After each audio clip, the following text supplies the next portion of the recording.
Welcome back, friends. Today's episode, we have my good friend Emily Ireland Cox on, and she is going to share kind of her little life story and a lot of the things that she struggled with. And she is so awesome. She's beautiful, she's vivacious, she is passionate, she is an ally in so many ways. I've learned a lot from her and we became friends. And I just really feel like she has a really good story to share. So I hope you will listen. Just a warning, this episode does talk about eating disorders, things like that. So if that is a trigger for you, this is your warning. Thank you so much. I hope you enjoy the show. Hello, friends. This is my friend Emily. Emily, thanks for joining us today. Oh, I'm so happy to be here. Thanks for having me. Yes, Emily and I met, I don't actually remember when, but we met at a makeup event. I feel like maybe 10 years. No, like 2014, 15-ish, maybe. Really? Okay. I was trying to remember That's when when. I started my freelance events and makeup stuff, and you were in the makeup class. I was trying to remember how we met, and I was like, oh yeah, we met at that makeup event. And I don't know if we chatted too much that day, but I think I just started following you on Instagram. Same. And then I was like, she's so cool. Like I think it was your Lucky Bombshell Instagram. Yeah. And I was like, oh, I liked your vibe. I liked your energy. And then of course I found out you were a Leo and vivacious energy. And I was like, I happen to be in the market for a new hairdresser anyway. So let's talk about makeup and do hair. I know, that was fun. So we just kind of like met through that random event, and then we became Instagram friends, Facebook friends, and then I started doing your hair. Yes. And then I got to know you and I was like, she's so cool. Same. Yes. And we bonded over our hair appointments. Yes. You kept me looking fierce through all my bombshell years about all the awesome stuff we're going to talk about today. Yes. My hair was amazing the whole time. It still is. So. That's the goal always. Right. Awesome. So I wanted to have you on because I don't know, the more I've gotten to know you, the more I realized that you're a badass. And I feel like I've been very encouraged by you and your personality and your story. And you've just you personally helped me be more confident in my own self just by like seeing how awesome you are and all the things that you do in your life. And that encourages me. So I thought it would be awesome for you to come on here and share a little bit about yourself because, we can't talk for forever. Right. Share your story and tell us about yourself. So, I don't know. Tell us your little testimony. Okay. I'm going to give you my high level as I don't know, the older generation say the Reader's Digest version. I don't know if it's relevant anymore, but the overview. So, thanks so much. I'm coming to you after 13, 14 years in the body positive, health at every size, fat positive movement and lifestyle kind of thing. So my history, what brought me there, so I got real excited thinking about all the things. I do have the privilege of being a woman who's married without children. So I have a stable home and I've been able to explore and do a lot of self-work, self-love work, a lot of therapy, put in the time to make the changes and break these generational cycles and try to make a better life for myself and stop hating myself, right? Like that's the goal. I just get so sad seeing women and people, all folks, just feeling really down about themselves. And social media makes it even harder for us these days and comparing ourselves. In comparison of the thief of joy. So this whole journey is about finding like your own North Star and what works for you and finding the confidence within yourself. And I always joke as a fat person, people would be like, oh my gosh, you're so confident. Where'd you get that? I'm like, I made it myself. Like I just decided, like, you don't have to wait for anybody else to validate you. If you think you're awesome, let it shine, put it out there. And I think like what I do, if I can keep shining my light, tell my story, people like you, spreading the joy about it, encouraging people to accept themselves. So my background, classic little fat kid, got an eating disorder at 8 years old, started binging, hiding food. So topic warnings on all this, talk about eating disorder, weight loss surgery, all this kind of stuff down the line. So fat kid, I grew up in Southern California. So extra pressure on, SoCal beauty ideals, plastic surgery, rich people all around me were low income. So struggled with my weight in high school, always being the biggest person in class, feeling like I could never get a boyfriend. I was always just the fat, funny one, And then I moved to Sacramento when I was about 20 years old to go to school, I was working at the mall and actually found that up here in Northern California, they were a little bit more accepting of women of size, and I had a little bit better luck dating. Luckily, I found my husband somehow. We met each other, but so I've had a good, stable relationship through this too, which has been good. And he's loved me and accepted me at any size and mental health level I've been going through, which is helpful. But you can still do it on your own. He's not super involved. I do it on my own. But anyways, through that though, I gained a lot of weight. I had a lot of emotional eating. I had a lot of history of drug abuse and alcoholism in my family history. I felt like I was addicted to food. I was hiding and hoarding food. I feel like I used it to cope, and was really spending way too much mental time and space on it. It was affecting my friendships, relationships, my work. I was thinking about food all the time. So my early 20s, I got to my highest weight, and I was really tired and feeling like I have this awesome life ahead of me. I want to do all these things.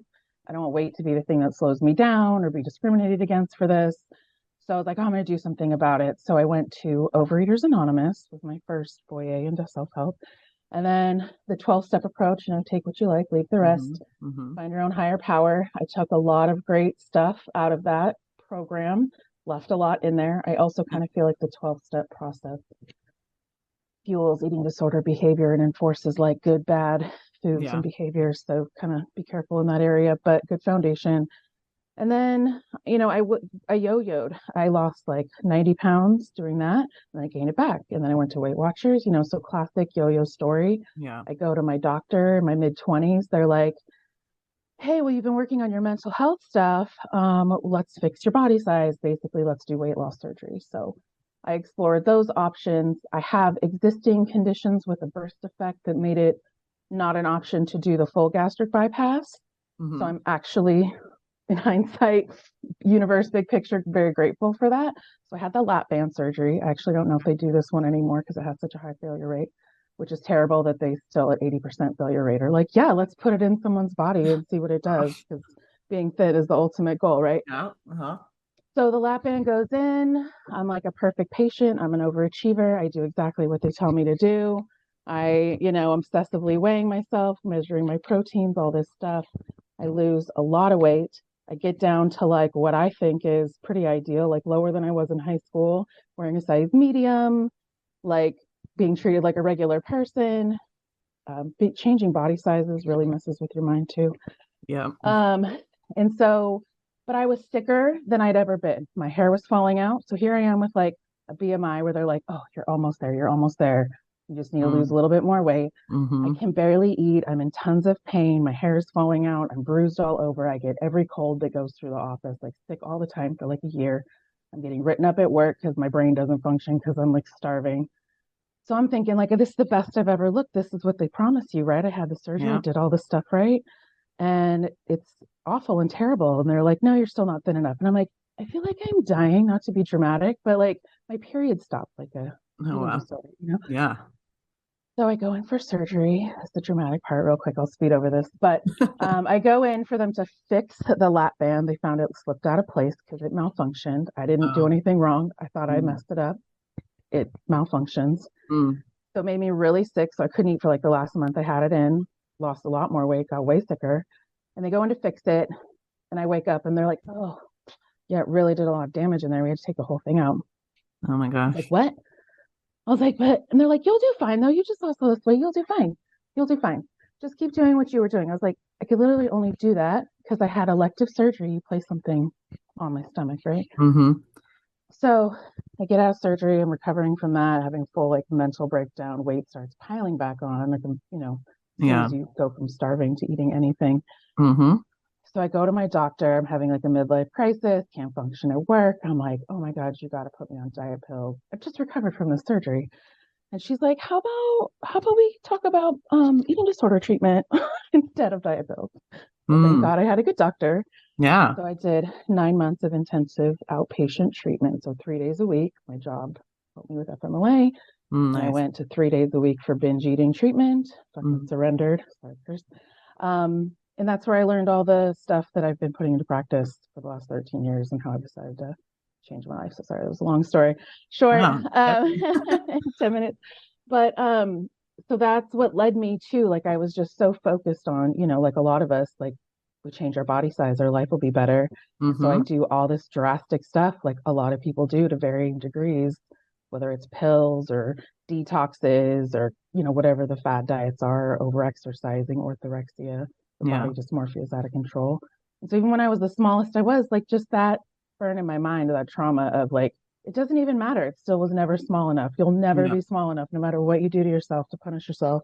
Yep. So I decided to put the punishment down and reach out for tools and community. And I went to therapy and surrendered to learned about intuitive eating, health at Mm-hmm. every size, getting in touch with my hunger and fullness cues, which was never a thing.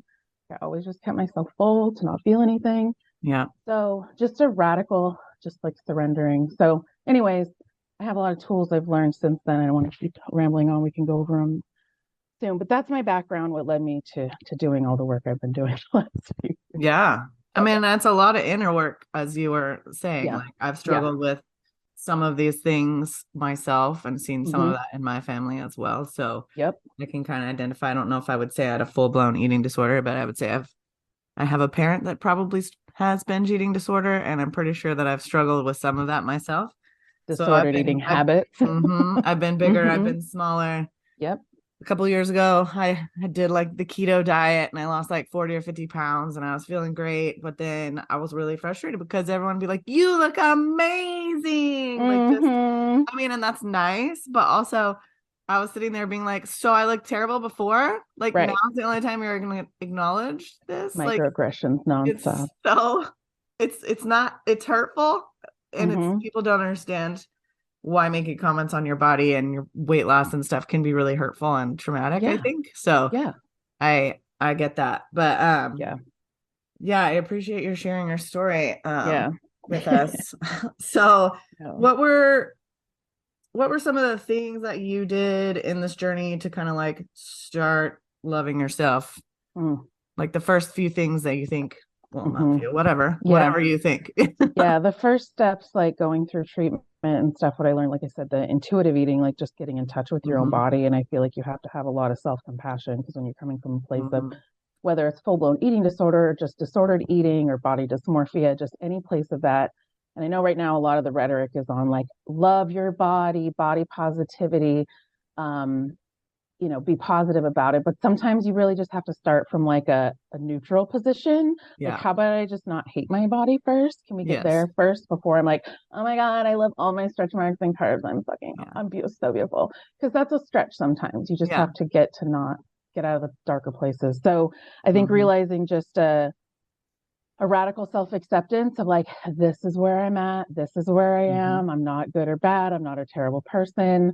Mm-hmm. Legalizing food was a cornerstone of Yes. like unhinging the diet mentality, and just because anytime you're restricting, and my therapist will talk about this endlessly, like anytime you take something away, like pendulum swings, you're going to think Mm-hmm. about it, obsess about it, and then binge on it, right? Like Yes. any behavior, it's just natural human behavior. It's not our lack of willpower that we can't diet and stuff. So Yeah. just legalizing all food and going through that practice and being able to like have a pack of cookies in the house that I didn't eat for the Mm-hmm. whole time was like small successes. Like, oh Yep. my God, like I let those go bad, like just small. And Yep. then sometimes you eat the cookies and you don't beat yourself up over it. Exactly. So just a lot of self-compassion in the beginning, and always, even still now, needing a lot of that in this journey.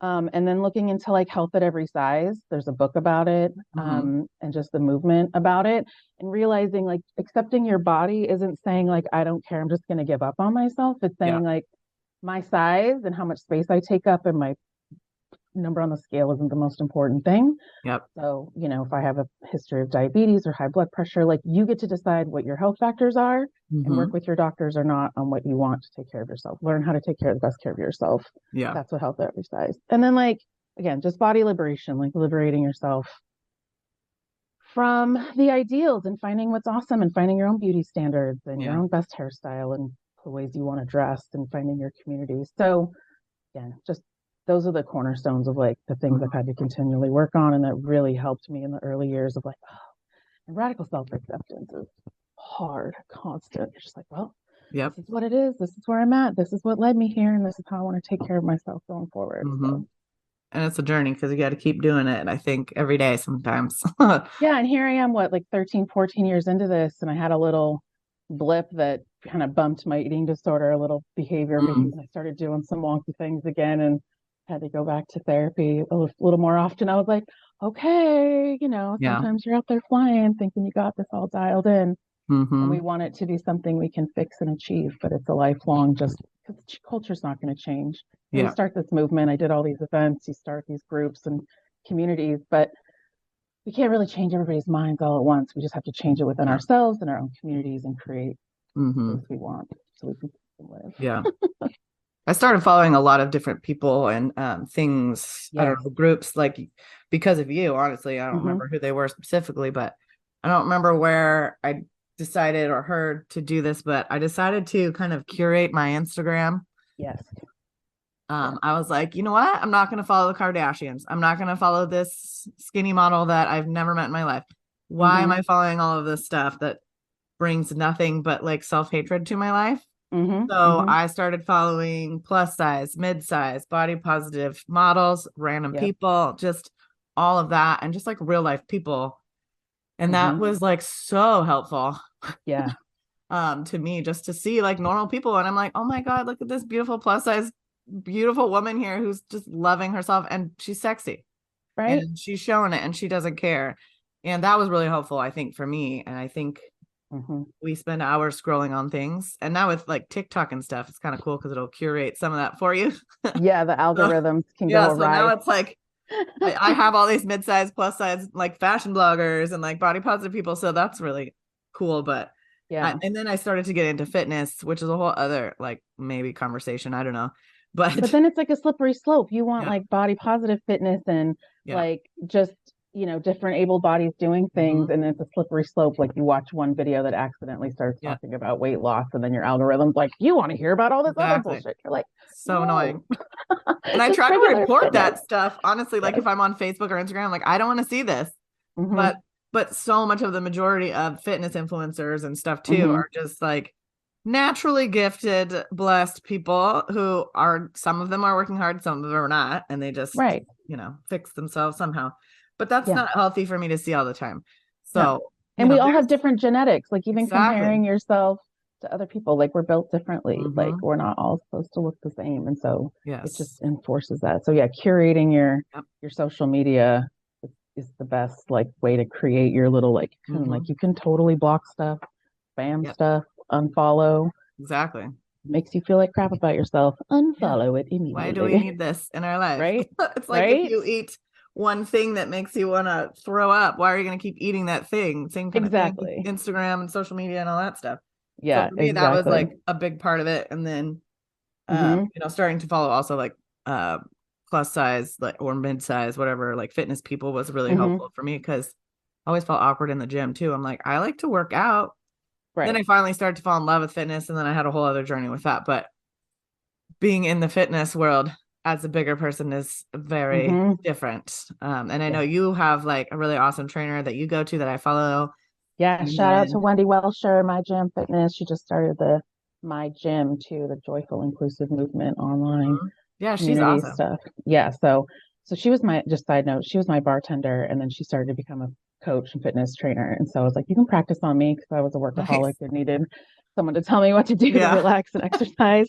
And so when I started doing my clothing swaps, like I got her up on stage. Mhm. I was like, let's get you in front of this plus size community because she's Yeah. strong and awesome. And yeah, so she's grown a lot, and she's doing Olympic weightlifting trials and stuff now too. And I know she's fun to follow. I'm like, damn, she's strong. Look at her go. yeah, and she's specialized in all kinds of different able-bodied stuff. So like that's the thing, like joyful movement. I think a lot of it, what I Mhm. learned in eating disorder treatment, and what takes a lot of us to just learn, is undoing.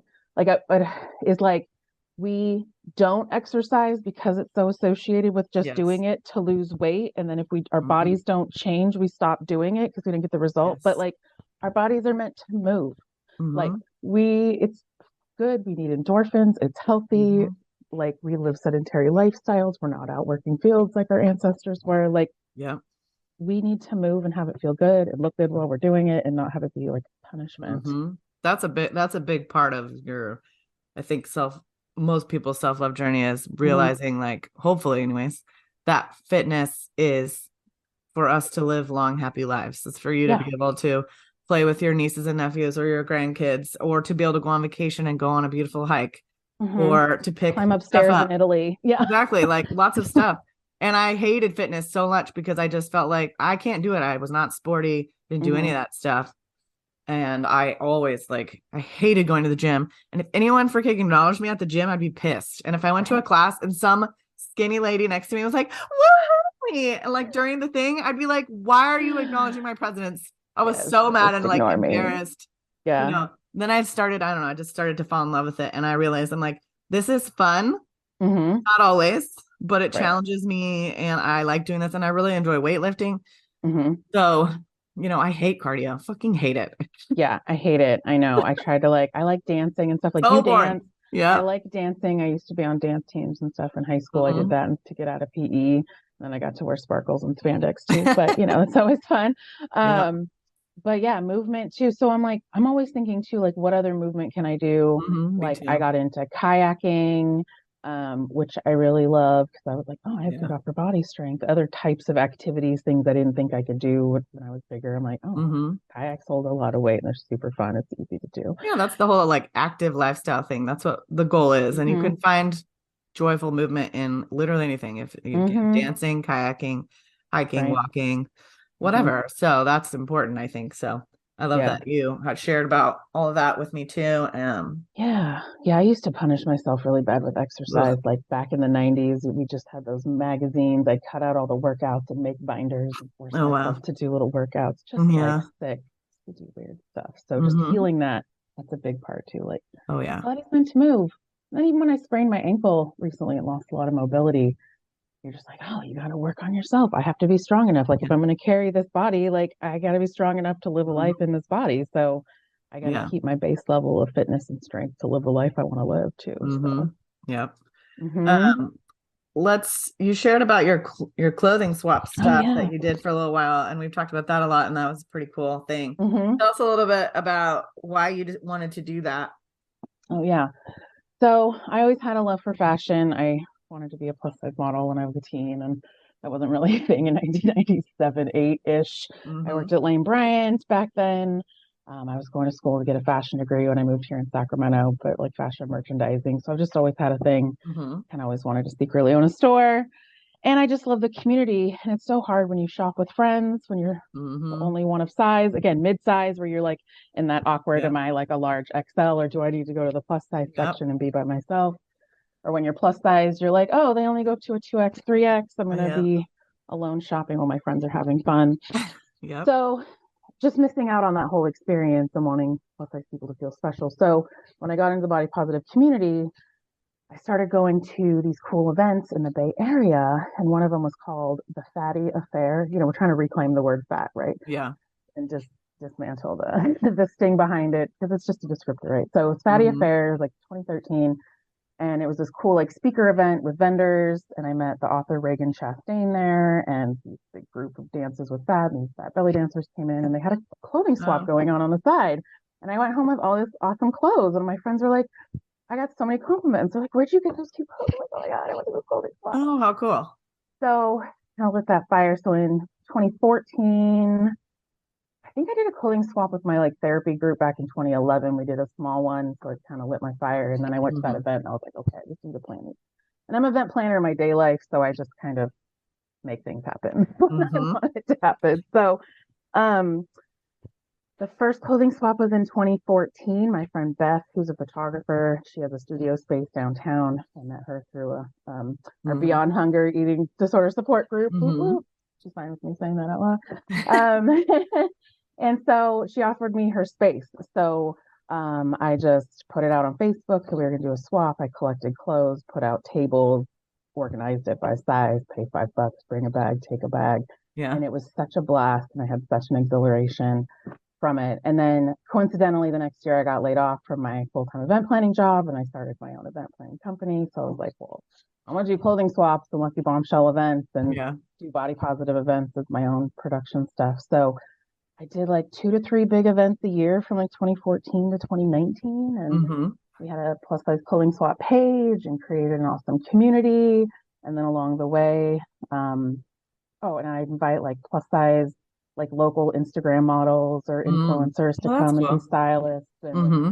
really work to make them accessible and that we'd have a good size range up to like 6X, 7X when possible. Had good support from Bay Area influencers too, like Saucy West would come out, and we had a really good time. And then through that, I met my friend Irina, who moved here from Portland, and she's like found my page because I was the only one doing like plus size events, and she's like, "Hey, do you guys do chunky dunk swim parties here?" I was like, Mm. "I've seen those online, but no." And sometimes people see it in the TV show Shrill, like just a Oh, yeah, body yeah. positive swim party. Yeah. So in 2015, and so we did them for 5 years into the pandemic, chunky dunk swim parties, like 2 or 3 a year, where we'd rent out a pool or reserve an area at the lake, Yeah. and would sell out every time with at least 100 people.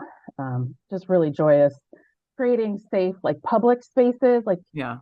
it was a ticketed, safe, private event, but in public. So kind of Yeah. that radical showing up in public. So different Mm-hmm. people of all sizes, people with, missing a leg or in wheelchairs, or just Yeah. all different bodies would come out. So, and it became a really good partnership with the LGBTQ and trans community, because Mm-hmm. trans folks have a lot of body dysmorphia issues and want safe Yeah. places to be themselves and take their Mm-hmm. tops off after surgery and stuff. So it kind of created this really beautiful oasis. So we had the swaps going and the fat positive community. We created a page and a group that I'm still an admin in, and it's been good to see the event. So we kind of got things started and kept it Uh-huh. going, and now the group still grows, and we have good, plus size fat positive businesses share their businesses in there. We have local resources like, hey, how do I find a coat in my size, or how do I find Yeah. a dentist chair that how do Yeah. I find a trainer? So creating community, connecting through clothes and swimming, and kind of creating the fun spaces we felt excluded from. I was like, well, I'm just going to make them happen. So Yeah. that's Nobody what I else is spend gonna 5 years do it. doing, right? Might as well you do Right. it too. And call out to anybody else who's inspired to want to do more. I'm here to help answer questions and guide Mm-hmm. people. My work life's taken me in another direction. I don't have as much energy Yeah. for it anymore. But someone else just hosted a clothing swap recently too. So I love seeing that. I want to support that as much as possible. And join Fat Positive Sacramento. You'll find a great community of all sizes and people that are really supportive. I don't know if I'm actually in that group or not. I might be. Oh, I have to you go should check. be. You should be. And I just want to say too, just as a side note on fat positivity, like we realize, especially as white women, like there's an intersection of fatness. And I realized this as we got Mm-hmm. into the activism work too, that like centering fatness as the largest marginalization isn't always the priority. So in our group, we always center, people of color, different abilities, Mm-hmm. everything accessible. So when we do fat community events, we always make sure it's accessible to as many people Yeah, that's as awesome. possible and are sensitive to that. So, Yep. anyways, Um, yeah. yeah, that's awesome. I love that you're an ally and you shared a lot Hmm. with me, and I've seen a lot of your activism, and I think that's really important. And Yeah, try not to center ourselves constantly, but exactly. you Use our know, privilege for, yep. building bridges and making things more accessible for all of us. Hmm. So, Okay, so I had asked all you some right. questions the other day to think about. Yeah. So, what were Hmm. the specific things that you can remember that helped you grow your confidence or push through? Hmm. Just if you have specific things that you did to help encourage other people.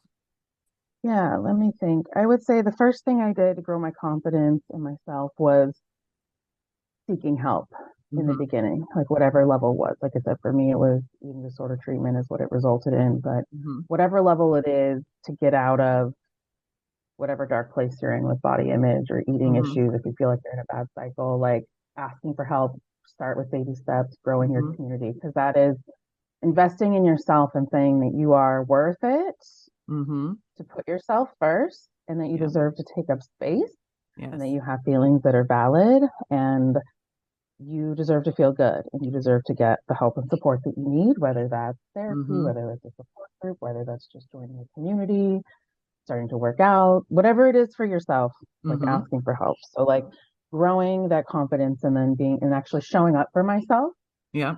consistently after Hmm. having a habit of letting myself down or saying I'm going to do this and then not. So getting over like demoralizing yourself, right? Like showing up for Yeah. yourself, continuing to help yourself. Um, Other things like when kind of like this, and all along the way when I'm being asked to share my story and I learned about it, like when I was back in OA and they ask you to share your story, or when the first time I got asked to speak at a school about eating disorders for a presentation a student was doing Oh, and that's sharing a cool. story. Because yeah, I shared it at a Muslim high school. It was actually really very cool experience. Hmm. And it was a class project, and she was doing her presentations on eating disorders, and she was seeing it growing in her high school and in her youth and in her Mm-hmm. culture and community because of Instagram and all this stuff. So I shared about my binge eating disorder and what it was like as a teen and stuff. So just sharing your story, because I think too, Yeah. like just us talking, I think a lot of that in a hair studio, Yep. connecting over makeup, because I think a lot of women just automatically, no matter what type of woman you are, you feel like connecting over weight loss or bad body image is a common connector, and it kills me that that's the first thing that a group of stranger women will start Yeah. talking about. Like that's the one Yeah. thing we have in common. And it hurts my soul. So changing Yes. that conversation. So you Yes. can speak up, share your story, let people know there's another way to look at things and care about yourself. Yes. So speaking, taking that chance, like what do I have to share? Starting my Instagram page for Lucky Bombshell, just Mm-hmm. deciding to do what I wanted to do and take up the space, like Mm-hmm. having that confidence within myself. Like, I don't know what I'm doing. I don't have a roadmap. I'm inspired by other people. And I want to take action because I'm just a natural activist. I want to change things that I Yeah. think are unjust. So start small, right? Like my Yep. own little world. What can I do? So whatever that is in your own world, like just decide to make that change for yourself. If you want to Mm-hmm. go to that dance class, like you just decided to go to a salsa class, that inspires me. Yep. I'm like, go, Danny, get into what you're into, right? Yeah. Have fun, dress up, do what you're into. Don't wait for somebody else to Yep. tell you what's worth it or what you should or allow you to do. Just Mm-hmm. decide for yourself. So all these little things along the way. Growing my confidence, like finding the clothes and hair that work for me. So like Mm-hmm. working with you on like great hairstyles, not learning about like, oh, having short hair doesn't look good when you have a double chin. Whatever like looks good on you. Mm-hmm. Um, Dressing better for my style and my size, feeling like my Lucky Bombshell thing kind of came out of that. Like I always loved bombshell style, the 1950s. You know, Mm-hmm. I love Lucille Ball and everything. But I always felt like I couldn't dress all cute and rockabilly 50s style because they didn't make Yeah. them in my size when I was in my 20s. Mm-hmm. So Lucky Bombshell was about like just reclaiming it for yourself. If you want to be a bombshell, like whatever size you are, whatever you look like, be Yeah. whatever you just exude who you are on the inside, just be that person. Yeah. So just kind of creating that for yourself. I always encourage that the most. And I think that's cool too on social media. If you curate your social media, there's tons of other weirdos just like you Yes. doing whatever cool weird thing you're into or different hair, Mm-hmm. makeup styles. Like this is the cool part of it. Like bend social media. This is one of the tenets, like changing your social sphere to being like healthy and being what Yes. you want to see and things that light Mm-hmm. you up and encourage you and make you daydream and want a better life for yourself and show you Yeah. ways to get there, learn from other people. That's one of the great joys of the internet, of connecting in community. Yes. Um, and I would say other things building confidence. Let's see. Um, when I got laid off from my dream job of doing events, like deciding to start my own event company and believing in myself Mm-hmm. to work for myself and get clients. And so I did client work to pay the bills, and then I built this community stuff. So just learning how I could do both things, like work to get my bills paid and do a hobby. I didn't Yeah. really like doing my hobby to pay my bills. Like I really ended Mm-hmm. up, I don't know if I lost a lot of money on them because I made them awesome in the way I wanted them to make them. But you know what I mean? Like that was my hobby, and it helped build communities. So Yeah. do what you love. Um, Not just to sound corny like a bumper sticker, do what you love, but like, you know, But it that's what helps. I do. That's what I do. Yeah. And I think just the commitment to self-improvement and wanting a better life for myself and where that leads me to. So Yeah. um let's see, what is it? Growing self-confidence, specific things. I don't know. I'm kind of general on those. I have a hard No, I time think those are thinking of good. specific instances, but just yeah, being like, okay, yeah, I'm still living in a fat body. I still have a double chin. I still have a big belly. I wear the size I wear. This is the size I take up. But reminding myself every damn day that Mm-hmm. I'm just gonna live the life I want to live. So Yeah, exactly. And yeah, sometimes you have bad days and sometimes you have good days. yes, Like I look at myself in the mirror some days and I'm like, ugh. And the other days I'm like, oh my God, I'm so hot. And you just have to like live in those moments and be like, even if it's a bad day, just be like, stop. Okay, just stop. Let's just be neutral and like try not to hate ourselves today. So let's just not even look in the mirror. And I think for me that was helpful, is to like, I look and I'm like, ugh. And then I'm like, okay, let's just not, the goal is to not hate myself and say negative things today. And then the next day I can be like, oh my God, when I'm feeling great, I look so good. And like, or whatever. Just living in those feelings, because we are women and we have a lot of emotions about ourselves and our bodies. And that changes all the time, and our bodies change all the time.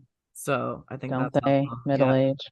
Right? Gosh. All When I those say the things. self-talk thing, I realized I heard this term in therapy along what you were saying, like kind of on along the lines of like reparenting yourself, and then realizing this is like a lifelong journey, and like really developing that self-talk voice. And I know mirror work sounds silly and dumb, and I used to hate it when I get assigned homework assignments and like group therapy or whatever to do mirror work. But it's legit. It's every day. Every time you see your reflection, it's that like building in that like self-talk of, no, you're fine. That's just what you look like today. Look how cute that dress is. Don't you feel good? Like, how do I feel right now? So yeah, building that muscle. It's just like, I'm like, God, I have to keep telling myself this every day. Yes, you do. Build ourselves up. That's our job. It's like your relationship with your husband or your boyfriend or whatever, right? Like you can't just go and not tell them you love them. Some days you have to work hard at loving them, and some days you don't. And some days it's easy, and some days it's really like, oh, you're annoying. So it's the same relationship with yourself. Why do I love you? Remind me again. Yes, tell me why I like you again. No, that's a good point. That's a really good point. You 'Cause do. I think, it's that cultivating that relationship with yourself. You're worthy of that. That is you. It's you forever, right? In the long run, you're the only one that's going to be there. Yes. 100% of the time for yourself.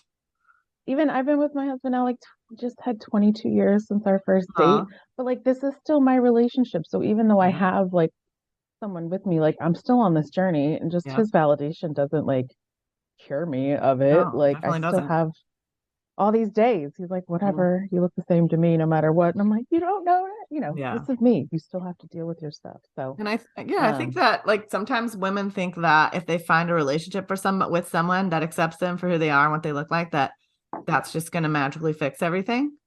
It doesn't.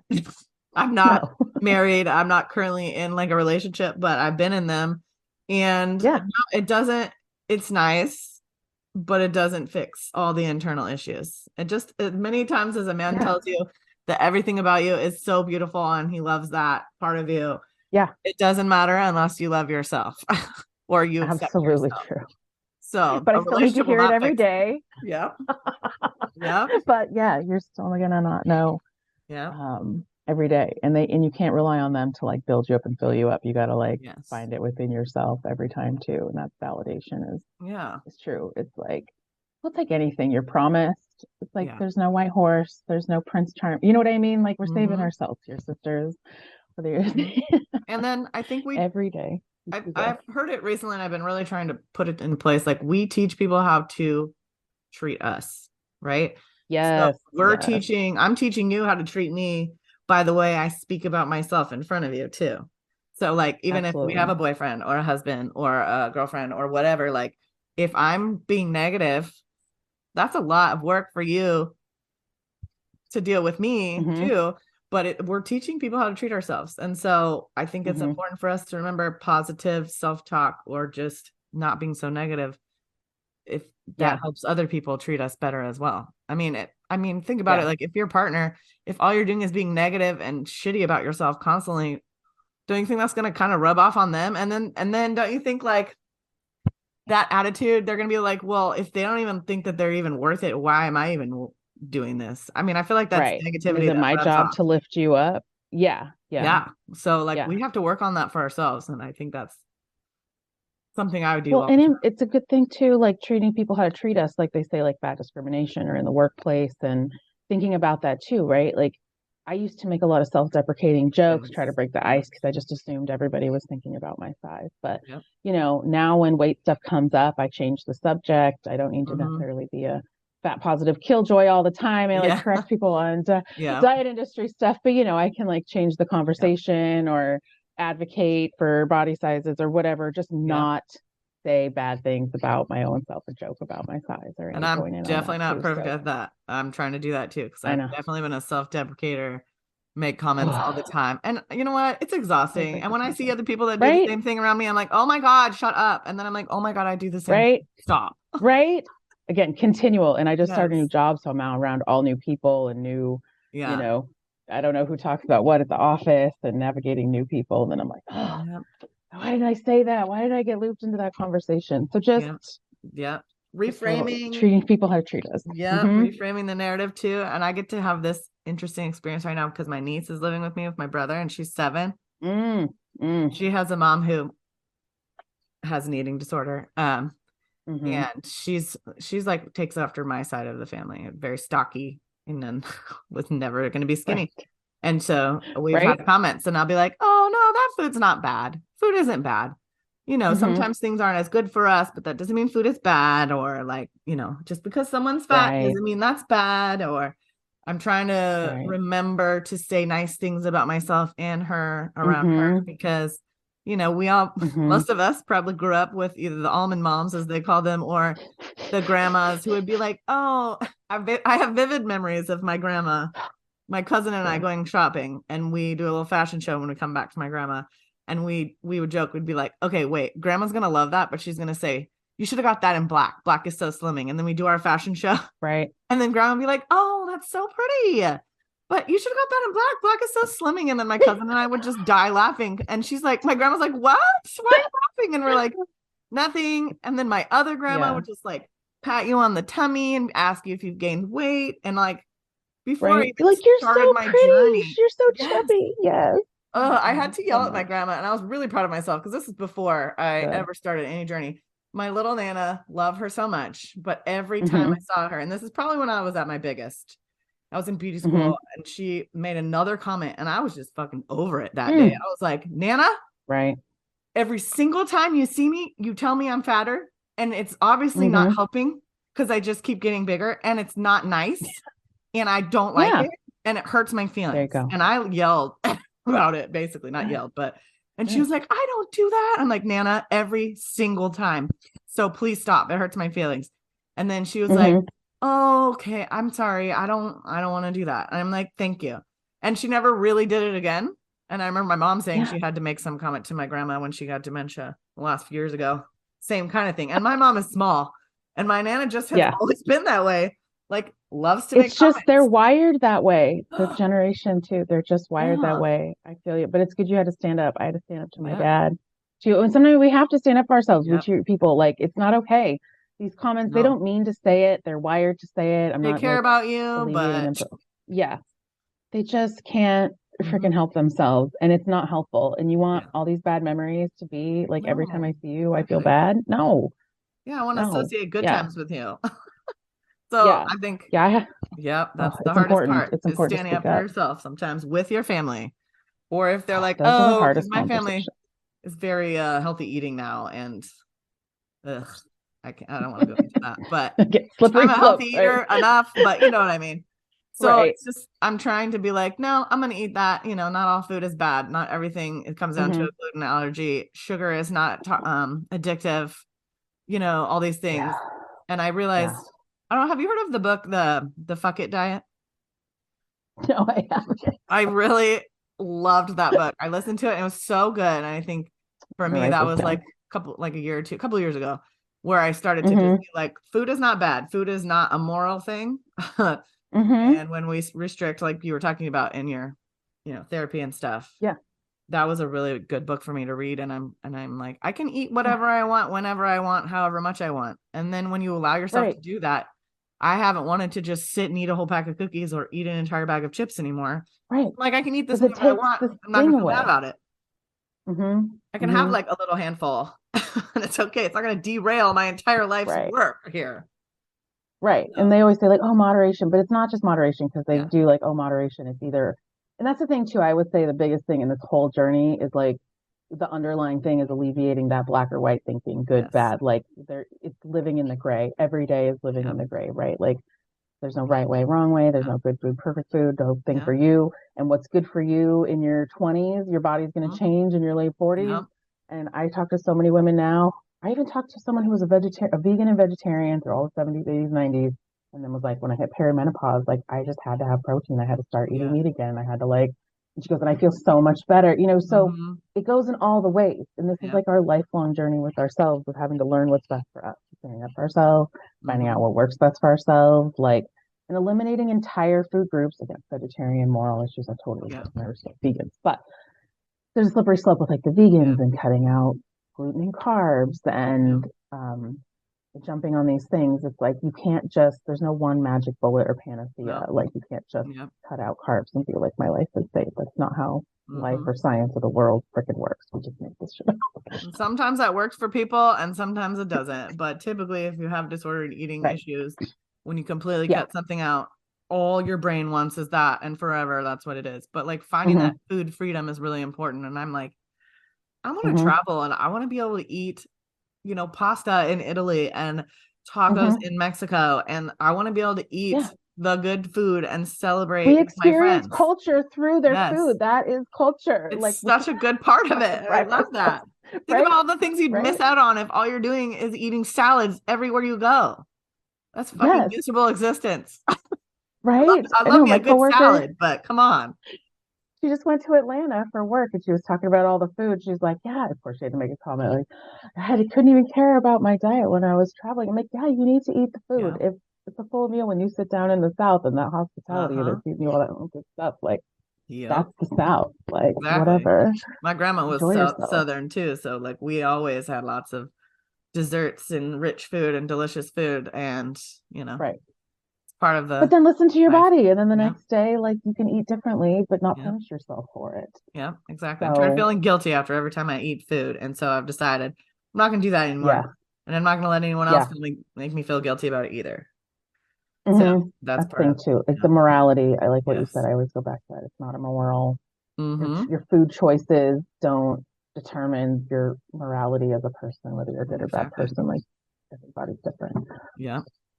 Oh, yeah, I know. This is so good. It's so good. Let me see what else we got here. I don't remember if I asked you any other specific questions, but yeah. Well, I wanted to talk to you too. I don't know. Can I have you talk about it too? Because you're kind of, like you said, in that mid-size in between. And I've vacillated sizes, like being a large body and then losing a lot of weight and then all the in between. So I don't know. I mean, from your perspective, what's it like kind of being in, can I ask you this? Like in the middle area? Because it's like you're living in that. You're not fully like in, say, like fat positive, but you are. But you know what I mean? Like, you're just in, this mid-sized world. And I have been, bigger and I have been smaller. So I feel like I've been on both sides of this. I haven't been, fully immersed for my whole life or anything. But I shopped at Lane Bryant when I was younger. Torrid was my favorite place when I figured that out. But now I hate Torrid.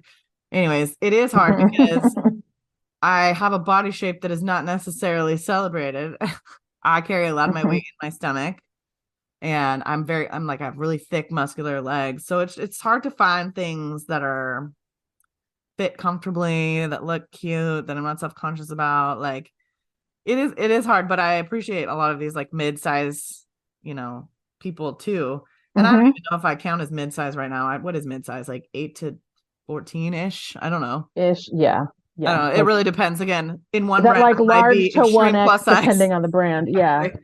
And it's so frustrating. I just bought some workout clothes from some random place. I got a 3XL top and it's too small. And I'm not really a 3XL. Right. I'm like, what is this shit? It's a mind up every time. Annoying. Like, could you just make the same thing? Why do we even have to have separate stores? Could I literally just have some brands are better these days, like a size 0 to 30. Like, I just want the same damn thing. Yeah. Like just make it cute. I mean, and I don't want the same old ugly stuff. Like, tired of fashion being ugly, but I'm trying to like step into my like kind of personal fashion. So mid-size, following these different mid-size plus size people and the way they style things, I'm like, oh, I love that. I wish I had that kind of creativity, because I kind of fluctuate with my style. Some days I want to wear hot pink leopard pants, and then other days I want to wear all black. I'm just like, whatever. But I don't know, I just try to experiment and then just find people that are similar body shapes to me if I can, is really helpful. And they're like, look at all these bathing suits I found. And then I'm like, oh, sweet. Now I can find some bathing suits, because it's hard to find all that stuff on your own sometimes. Yes, I feel like I spent a lot of money, and I have spent a lot of money on clothes that were horribly fitting. I didn't like, and then I don't return them, or I do return them or whatever. Like I just story of my life. Yeah. Right. Right. Where they send you the wrong size. And sizing online, I know I wanna the worst. I just went shopping with my mom to try to find stuff to wear to my brother's wedding. And just there's not a lot of great stuff in stores. It's like the plus size section doesn't have fancy dresses. So you go to the fancy dress section and they don't carry plus size. You have to shop or everything online. looks matronly. Right. I'm grateful that they're coming out with like more hip clothes and, stores and stuff. But unfortunately, a lot of it is online. Or they're like, but our exclusive plus size line is carried online. Like Old Navy took all their shit and put it out. Like, what is that? It's so frustrating because I mean, we're like the average size. Like, what is the average in America right now? Like 14 to 18, I think, or something. Yeah. So like, why are you taking that shit out? You don't think why is that not all the sizes in the store right now? Right. Yeah, it's really frustrating to me. And I've always was bigger when I was younger with all of my friends. Like I had boobs by like size 9. Yeah, I was always thicker. I wasn't necessarily fat as a kid, but I was stocky and I always felt fat, even though I wasn't necessarily. I know. I look back at pictures and I was like, how did I think I was so like the biggest kid ever? I was just like a little bit bigger than all the other kids. But they sure let you know. They sure did. They sure did. Yeah. Yep. And so I grew up in the church, and, you want to have that perfect little vibe going on. Yeah, you got that extra layer of oppression and trauma from the religious stuff. Yes. Extra layer. Good way to say it. Yeah. But I definitely never felt represented until, in my later 20s. I was like, finally like, oh, I can finally find something that's cute. But I didn't find my personal style. I didn't even know. I fluctuated with my personal style a lot. So yeah, I think it's kind of fun because I'm like, some days I want to wear flowery hippie stuff, and some days I want to wear all black. I'm like, whatever. I know you have a good personal style. It's been fun seeing you kind of evolve and find your style over the years. I'm trying to find my new style now that I'm in my 40s, but I have a different like work stuff now, and I don't know. I'm still trying to find what I like and trying to stop my addiction to Torrid. Actually, terrible. I know. I used to like Torrid a lot, and I feel like they still have some good stuff, but I'm not stoked about all their clothes anymore. Like, no, like my quality is off. But yeah, there's a lot of better options I think out there now. I like to support as much as I can smaller local female businesses or ethically fair trade types of clothing if possible, right? And not shop at Shein wherever we can. And it's harder in the plus size world. I had a friend who was like a plus size blogger who only wanted to represent like ethically sourced clothes, and it's just such a challenge in it's expensive plus size. And it's not not accessible for a lot of people's income. So it's hard. So we're forced to for fast fashion in the plus size world. So I know it's a hot topic.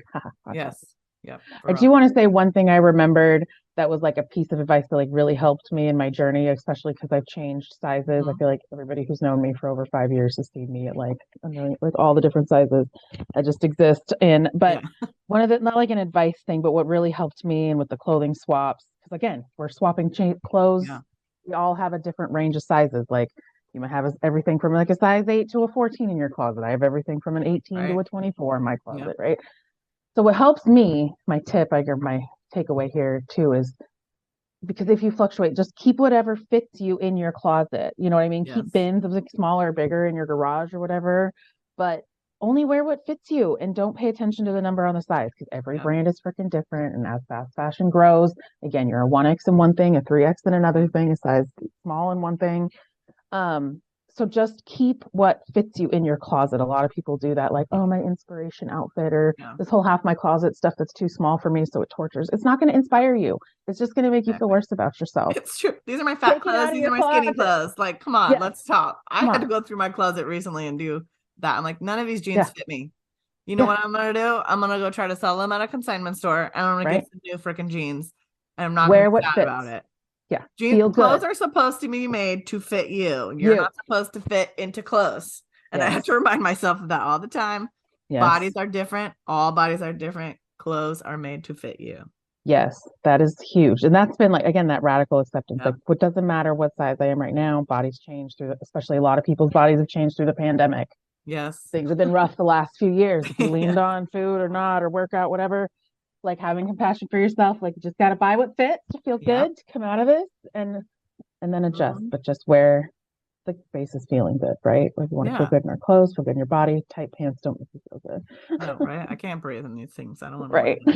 And I've seen a lot of my friends finally, I mean, a lot of us have gained weight over the years. And again, there's nothing wrong with that for various reasons.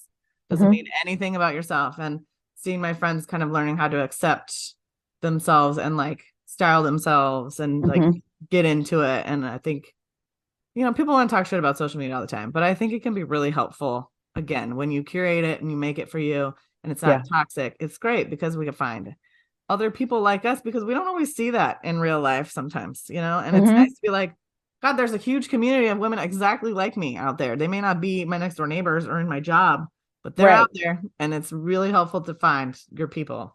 Right? Representation, it matters. Like just really seeing yourself represented in your sizes. I mean, plus size brands are getting better with their models of showing different sizes and outfits. Too. But it matters. I want to see stuff. I want to know what that looks like. Like I have a bigger chest and bigger upper belly. I don't have a lower belly. So things fit me different because things are built for people with lower bellies. I want to know what it looks like someone who's like boxier on top, right? Girl, yeah. I want to find stuff. So I find people who are built like me and follow them and see what they wear. So and along with the curating your thing, I would say I started to follow a lot of people of color and disabled people and stuff too. And I think that's also been really helpful. Just they love themselves as well, and they're just out here showing themselves the real them. And I think that's important to diversify also.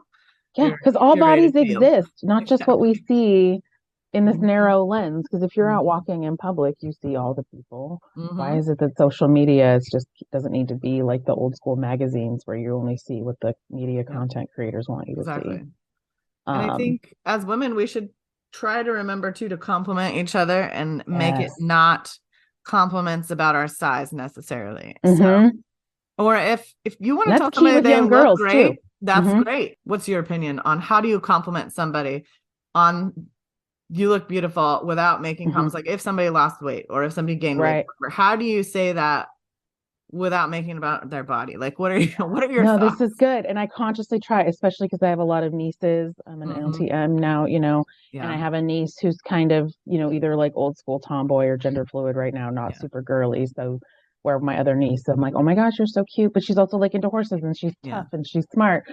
So, thinking about that for myself, I think, again, thinking about, does you want to be an uplifter? Like, what is that person into and recognize them for that? Again, it's not just about their space, and never comment on people's body size. And I had a friend who was like dying of cancer. She lost a shit ton of weight. And people were like, oh my God, you look amazing. She's like, I'm actually have stage 4. Like, you literally never know what people are going through, right? Or saying you look pregnant. What if I just had a miss? You never know what people are going through. So uplift them, like see what they're interested in and comment on stuff like that. So like little kids, like, oh, you're so smart. You figured that out so quick, or you can jump really high, or I like the way that you thought about that problem. That was really smart. Or just like, I don't know, whatever they're into. It's kind of different meeting people where they're at and not having like a blanket compliment for everybody, because you want to uplift people. You want to see people for more than just their bodies. So if I want people to see me more for my body, we have to practice it and seeing and uplifting other people. I give out compliments all the time. Yeah, you do. You're very good at that. That's one thing I love about you. You're very like, I don't know, your energy is always encouraging to me, and I just want to say thank you for being your real self. And I love our hair visits and our chats, and there's so much more to you than just what we talked about today, because I've gotten to know you over the years, and we only have a little bit of time left, but this is my core stuff. So this was really good. I don't get to talk about all this stuff in my day-to-day. Not everybody wants to hear about because I can talk about this endlessly. So it's really important to me. So I appreciate you for creating space for this and wanting to get it out to your audience. And cheers for starting a podcast, and bravo. You're the kind of person, I love your spirit. You want to make something happen, you make it happen. And that's what I want to encourage people, like bring it into the world. And really, again, not to sound cheesy, but in my higher perspective, just like let your own freaking light shine. Like, don't let your body size hold you back. Do what you want to do. Show up in the world, be yourself. So creating this space and inviting me to chat with you. Yes, thank you so much. Hopefully I can have you on again and talk about some more stuff. Do you have Do you want to shout out your like social media where you're at so people can follow you? Yeah. So I had that Lucky Bombshell page, but in this millennium it got hacked. So I'm on Instagram now. All things is at downtown Emmy Brown. Oh yeah. And I'll spell that out for you later on. But that's on my social media on Instagram. Facebook still has the Lucky Bombshell and Sacramento Plus Size Clothing Swap. On social media, if you want a good community, you can search for, it's a private group, Fat Positive Sacramento. I'm an admin on that. I encourage you to join. There's a couple questions to join. It's a really great group to be part of. And we share a lot of other great groups to be part of within that group. So build your community. And then check out Wendy Welsher, My Jam Fitness. Yep. She's awesome. So thanks. Okay. Well, thank you so much, Miss Emily. It was a pleasure. Have a great day.